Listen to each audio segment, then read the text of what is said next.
Imagine pouring your heart and soul into a book, only to have your publisher vanish into thin air. That's the harsh reality facing dozens of authors after Trinity University Press abruptly announced its shutdown. But here's where it gets even more unsettling. Many authors were left completely in the dark, learning about the closure through rumors, news articles, or casual emails. And this is the part most people miss.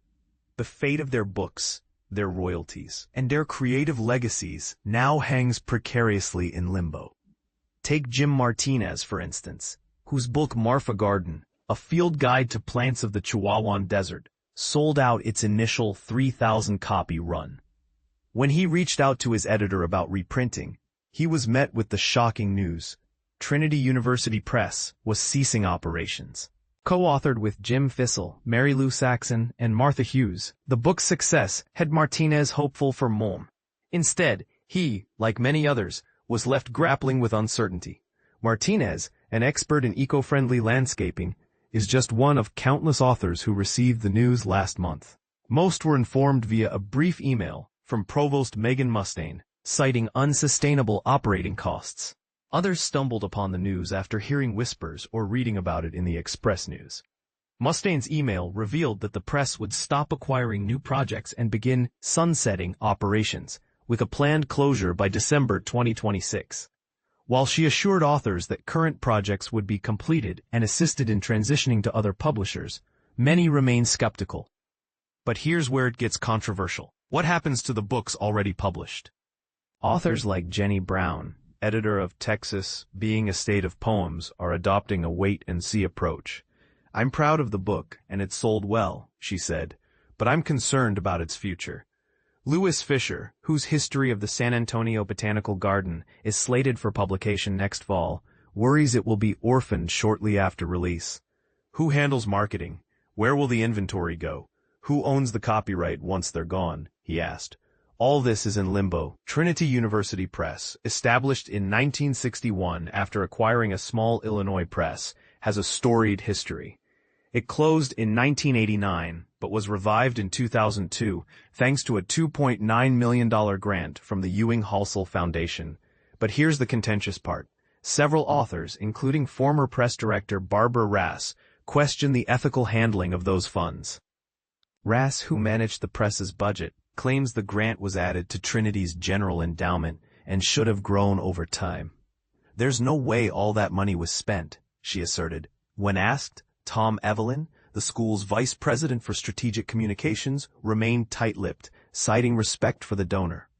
Adding to the complexity, a recent $25 million gift to Trinity from the Alvarez family is earmarked for student opportunities in arts and humanities, not for rescuing the press. For now, operations seem to continue as usual.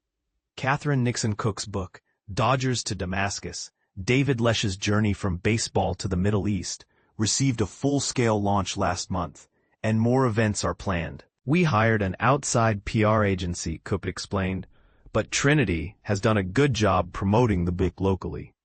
Former Mayor Ron Nirenberg, whose memoir, Nirenberg, The Education of a Texas Public Servant, is set for March, reports no changes in his book's rollout. "They've assured me it'll get full support," he said. Yet communication hasn't been as smooth for others. Express News columnist Vince Davis, whose collection The Front Porch, Stories from the Soul of San Antonio, is due in April, only learned of the closure from a newspaper article. "I visited their office and spoke to my editor," he said. "But that's it. And this is the part most people miss. Despite Mustaine's assurances, at least one prominent author, art historian Marion Ettinger Jr., was informed his memoir, The Fertile Fabric, A Curator Explores the Seasons of His Life, would not be published by 2026 as planned.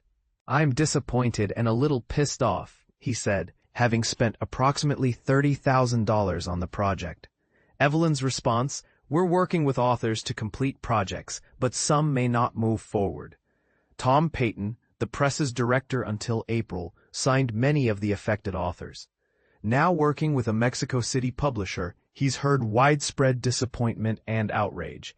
"It's a major blow to San Antonio," he said. "The press's commitment to local stories has been outstanding, Some authors hope another publisher might pick up their books, but the reality is grim.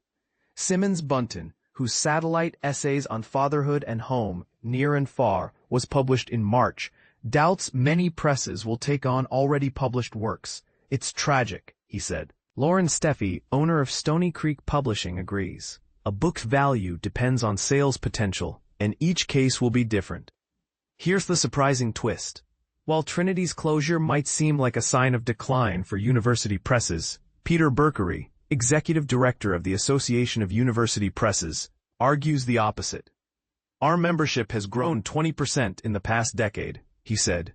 Yet, Berkery's offer to conduct a press review to identify efficiencies has gone unanswered by Trinity's administration.